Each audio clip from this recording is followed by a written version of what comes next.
Kanina pa ako nag-crave sa pork chop. Eto, binabrowse ko yung mga recipes natin para dito. At meron nga pala akong tanong sa inyo. Pagdating sa piniritong pork chop o fried pork chop, anong mas gusto ninyo? Yung lightly breaded ba o yung double coated? Malalaman natin yan sa sagot ninyo sa inyong mga comments. Pero bago ang lahat, i-explain ko muna ang ibig kong sabihin. Pag sinabi nating lightly coated, ito yung pork chop na nilagyan lang natin ng seasoning. At pagkatapos ay i-dredge lang natin ng isang beses sa harina bago natin iprito. Pagdating naman sa double coated, ito yung lightly breaded na pork chop na i-dip pa natin sa beaten egg o yung sa binati na egg. Okay? At pagkatapos niyan, ay i-dredge na naman natin ng pangalawang beses sa harina bago natin iprito. Anong mas gusto niyo sa dalawa? Bago natin sagutin yung tanong ko, ipe-prepare ko muna yung mga ingredients natin. At gagawa tayo dito ng dalawang version ng piniritong pork chop. At syempre itong pork chop dapat tender and juicy. Kaya ilalagay natin ito sa brine solution. Simpleng-simple lang to. Kaya i-prepare na natin yung mga ingredients.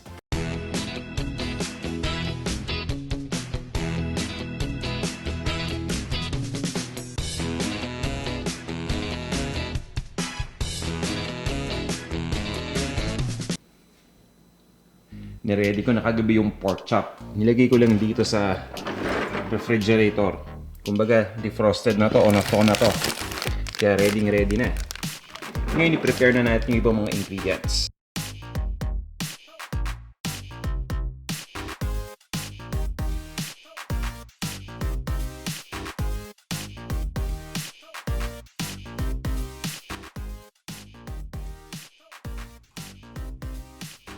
Ito yung mga ingredients. Siyempre, ang pork chop ang star nitong ating recipe ngayong araw na to.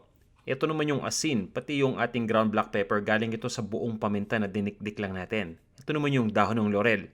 Ito yung mga ingredients para dun sa tinatawag natin na brine solution.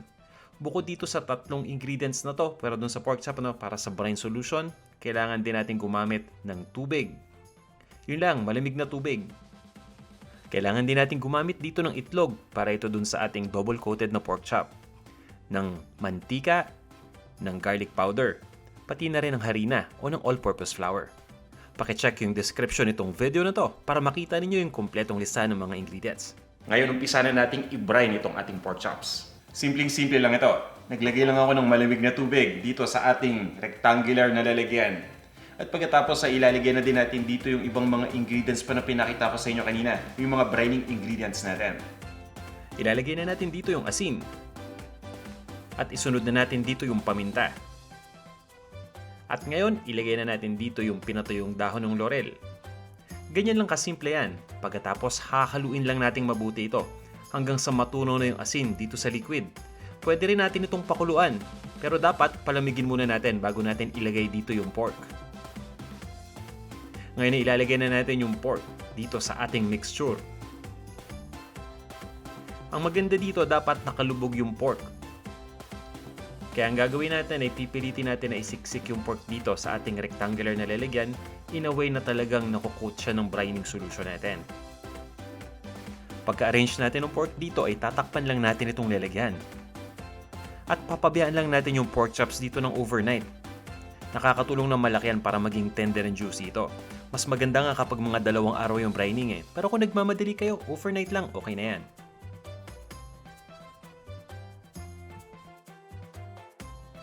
Ngayon, i-refrigerate ko lang ito. At pagkatapos nating ma-brine o maibabad sa brining solution itong pork chop, ito na yung magiging itsura. Ise-separate lang natin ito dun sa liquid. Ilalagay ko lang sa isang malinis na plato itong ating pork chop. At pwede na nating itapon yung liquid pagkatapos nito. At ngayon naman ay ipe-prepare na natin itong ating pork chop para maprito na natin.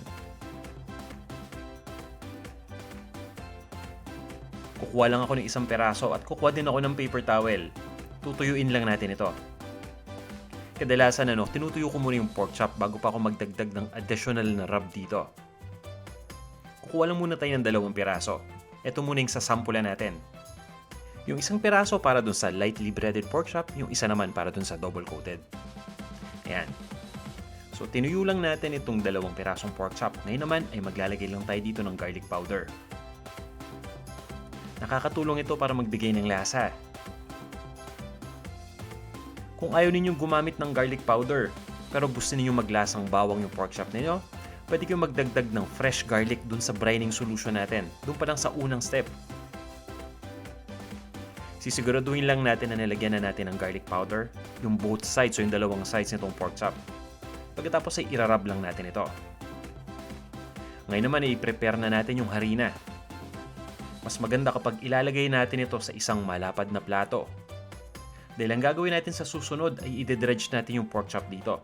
Medyo malapad yung pork chop kaya mas maganda kapag flat na flat yung pork chop habang dinedredge natin sa harina.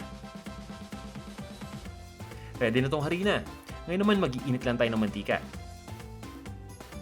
Kukuha lang tayo ng isang frying pan. Iinitin na natin ito. Pagkatapos ay ilalagyan na natin ng mantika. Pagdating sa mantika, hindi masyadong marami to the point na magde-deep fry, pero hindi naman sobrang konting-konti. Yung tama lang. Yung tipong yung kalahati ng pork chop ay napiprito natin. Pabayaan lang natin uminit yung mantika at habang ginagawa natin yan, i-dredge na kagad natin yung pork chop dito. Ito yung all-purpose flour kanina na pre-prepare natin. So, dalawang pork chop ang kailangan nating i-dredge. Yung una kasi, di ba, ang gagawin natin dito ay yung lightly breaded. So, ito yung unang ginagawa natin. Yung pangalawang pork chop, since lightly breaded yon, tapos lalagyan natin ng itlog, tapos ilalagyan na naman natin sa mantika, pwede rin nating parehuin yung ginagawa natin ngayon doon sa pangalawang pork chop. At kapag mainit na yung mantika, ipiprito na natin ito. Ito yung ating lightly breaded pork chop. Ayan, dahan-dahan lang ang paglagay natin. Huwag kayong matakot. Hindi yan tatalsik dahil hindi naman basa yung pork chop. Tumatalsik lang yung mantika kapag medyo basa yung niluluto natin at nilagay natin kagad sa mainit na mantika. Kapag napapansin niyo na may dugong lumalabas, ang karaniwang ginagawa ko after 1 minute na pag-fry nung nasa side na ilalim, babaliktarin ko lang ito. At piprituhin ko lang ng 1 minuto yung kabilang side para lang ma-stop yung dugo at pagkatapos ay ibabaliktad ko ulit ito. At itutuloy ko lang ang pagprito dito ng 4 minutes sa medium heat. Pagkatapos ng 4 minutes, babaliktarin naman natin itong ating pork chop. At itutuloy din natin na lutuin yung kabilang side ng 4 minutes ulit. Ganyan lang yan kasimple. Kung gusto ninyong tagalan pa yung pagluto, nasa sa inyo yan. Yun nga lang kapag na-overcook kasi o na-over ng prito itong pork chop, ang tendency nito ay titigas. At habang piniprito natin itong pork chop, ipe-prepare na natin yung itlog. Kumuha lang ako ng itlog at krenak ko lang dun sa isang malapad na lalagyan. Ngayon ay ibibit na natin ito. Siguraduhin lang natin na nahalo na yung yolk sa egg white mabuti. Yan, at pagkatapos nito, napakabilis lang. Kukunin na natin yung pangalawang pork chop na na-dredge na natin dun sa harina o sa all-purpose flour. Yun yung unang coating, di ba? Ito yung pangalawang coating natin. I-dip lang natin dito sa beaten egg itong ating pangalawang pork chop. Siguraduhin lang natin na na-coat na ng itlog yung dalawang side nito. Ayan, at pagkatapos nito, ang gagawin naman natin ay i-dredge na natin ito dun uli sa all-purpose flour. Ganun lang kasimple, yun yung pangalawang coating. Kunin na natin ngayon yung harina. At ilagay na natin yung pork chop dito. Ayan, kaya mapapansin niyo kapag sinabi nating double coated na pork chop, mas makapal ito. Mas crispy rin ito dahil mas marami itong harina. Ayan, ready na to. Tatanggalin lang natin yung ating lightly breaded pork chop. Ilalagay natin sa isang malinis na plato. Ayan na yan. Ngayon naman iprito na natin itong ating double coated na pork chop. At pagkatapos ay pagkukumpara natin yung dalawa. Pagdating dito, ganun din yung ginagawa ko. Ipiprito ko ng 4 to 5 minutes yung isang side sa medium heat at pagkatapos ay ibabaliktad ko ito para makumpleto yung pagprito ng kabilang side. Pero tingnan din natin. Basta ang indicator natin dito 4 to 5 minutes o hanggang maging golden brown na yung kulay ng coating nito. Huwag lang natin lalakasan mabuti yung apoy dahil maluluto kagad yung outside part o yung outer part. Habang yung loob naman hindi masyadong luto, ayaw natin ng hilaw na pork chop. Ngayon ay babaliktarin ko lang ito at itutuloy ko lang yung pagprito. Tatanggalin lang natin yung mga nasunog na harina. Ayan. Para naman malinis tingnan. At pagkatapos ay tatanggalin lang natin itong ating pork chop dito sa ating frying pan. ilalagay din natin dun sa plato kung saan natin ilagay yung lightly breaded pork chop. Para makumpara natin mabuti. Di ba? Mas maganda yon, head to head. Makikita natin. Ayan. Makukumpara kaagad natin yung itsura. At mamaya titikman ko to para makumpara natin yung texture. Pagdating sa lasa, tingin ko pareho tong dalawa dahil pareho naman tayo ng brain solution dito eh. At ngayon naman gawin na natin itong ating dipping sauce. Simpleng-simple lang ito. Alam ko yung iba sa inyo, ketchup lang okay na. Itong gagawin ko simple lang. Kailangan ko lang dito ng mayonnaise. At ng ketchup din. Sasandok lang tayo ng mayonnaise at ilalagay lang natin sa isang malaking bowl. Itong bowl na to pang mix lang natin ha. Ililipat pa natin ito mamaya sa isang malinis na maliit na bowl lang para magandang tingnan. Kukuha din ako ng Filipino ketchup o yung tinatawag natin na banana sauce o banana ketchup at pagkatapos ay paghahaluin lang natin itong lahat mabuti. Pwede rin kayo maglagay ng asin at paminta dito pero para sa akin, ketchup at mayonnaise lang, okay na to. At kapag nahalo na natin itong mabuti, ililipat ko lang ito sa isang maliit na bowl. Yun yung gagamitin natin na kumbaga dipping bowl natin.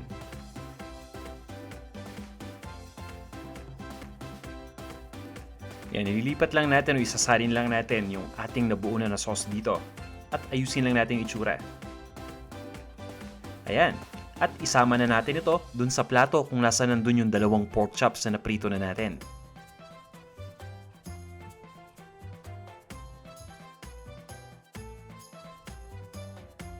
Ito na ang ating pan-fried pork chops. Mamili na kayo, yung nasa kaliwa ba o nasa kanan? Tara, tikman na natin ito. Subukan muna natin yung lightly breaded na pork chop.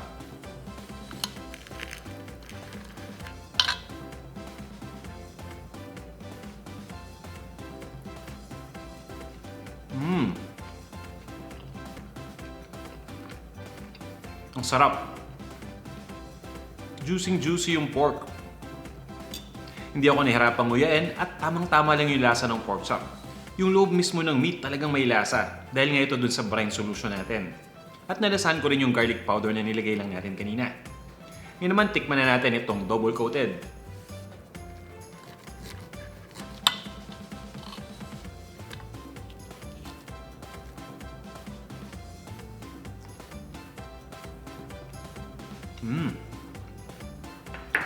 Ganun din yung lasa dahil pareho yung brine solution. Ito naman double coated. Pagdating sa texture, meron tong konting crunch. Kaya naman sa bawat kagat ninyo mararamdaman ninyo, kung mahilig kayo sa mga crunchy na fried food, may enjoy nitong double coated na pork chop. Itong parehong version para sa akin panalong-panalo pagdating sa lasa. Ready na ba kayong sumagot sa ating tanong? Ano mas gusto ninyo? Ang tinatanong ko dalawa lang ha, yung lightly breaded lang o yung double coated. Pero kung gusto niyo yung pork chop na walang coat at all, sabihin nyo lang sa ating comment section. Pero sandali lang, hindi pa natin natitikman na itong ating sauce. Okay, itong ating dipping sauce. Kaya may natira pa ako ditong konti na pork chop. Sasaw-saw lang natin.